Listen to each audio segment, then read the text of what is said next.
তরুণ নেতৃত্ব থেকে শুরু করে পুরনো রুকন কর্মীরা সবাইকে নিয়েই ঐতিহ্যগতভাবে শৃঙ্খলাবদ্ধ রাজনৈতিক দল হিসেবে পরিচিত জামায়াতে ইসলামী। কেন্দ্র থেকে শুরু করে তৃণমূল পর্যন্ত দলটির সংগঠন দীর্ঘদিন ধরে ক্যাডার ভিত্তিক রাজনীতির পরিচিতি রয়েছে, কিন্তু ত্রয়োদশ জাতীয় সংসদ নির্বাচনের প্রাক্কালে মনোনয়নকে ঘিরে সেই স্থির অবস্থানের বড় ধরনের ভাঙন দেখা দিয়েছে।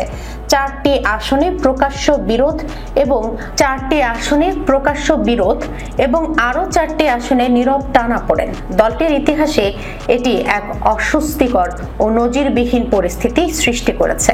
সম্প্রতি জামায়াতে ইসলামের মনোনয়ন নিয়ে অভ্যন্তরীণ অসন্তোষ ও বিরোধ প্রকাশ্য হয়েছে।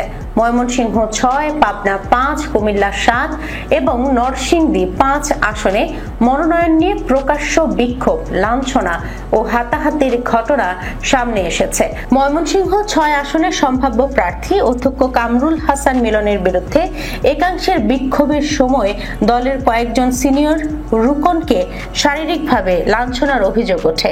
এই ঘটনার জেরে সাবেক জেলা আমির অধ্যাপক জসিম উদ্দিনের সব সাংগঠনিক দায়িত্ব স্থগিত করে কেন্দ্র। যদিও মিলন দাবি করেন ২-১ বাদে পুরো তৃণমূল এখন প্রচারণায় ঐক্যবদ্ধ।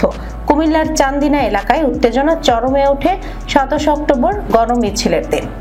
এই ঘটনার জেরে সাবেক জেলা আমির অধ্যাপক জসিম উদ্দিনের সব সাংগঠনিক দায়িত্ব স্থগিত করে কেন্দ্র। যদিও মিলন দাবি করেন ২-১ বাদে পুরো তৃণমূল এখন প্রচারণায় ঐক্যবদ্ধ। কুমিল্লার চান্দিনা এলাকায় উত্তেজনা চরমে ওঠে ২৭ অক্টোবর গণমিছিলের দিন। সম্ভাব্য প্রার্থী মাওলানা মুশাররফ হোসেনকে সরকার ঘেঁষা আখ্যা দিয়ে বিক্ষুব্ধ কর্মীরা ধাওয়া পাল্টা ধাওয়ায় লিপ্ত হন। মুশাররফ হোসেন অবশ্য অভিযোগ নাকচ করে বলেন, সরকারি আমলে মাদ্রাসার অধ্যক্ষ হিসেবে প্রটোকলগত কিছু কর্মকাণ্ডকে এখন বিকৃতভাবে প্রচার করা হচ্ছে। দলের দীর্ঘ ইতিহাসে গণমিছিলে এমন অস্থিরতার নজির নেই বলেও মনে করেন স্থানীয় পর্যবেক্ষকরা। পাবনা ৫ আসনে মাওলানা ইকবাল হোসেনকে মনোনয়ন দেওয়ার পরই তৃণমূলের একাংশ ক্ষুব্ধ হয়ে বিক্ষোভ করেন। তাদের অভিযোগ ৫ আগস্ট পরবর্তী কর্মকাণ্ডে ইকবাল গ্রহণযোগ্য নন।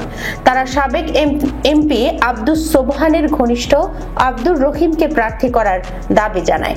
নরসিংদী ৫ আসনে স্থানীয় পর্যায়ের আপত্তির কারণে কেন্দ্রীয় মনোনয়ন আপাতত স্থগিত রাখা হয়েছে বলে দলীয় সূত্র নিশ্চিত করেছে।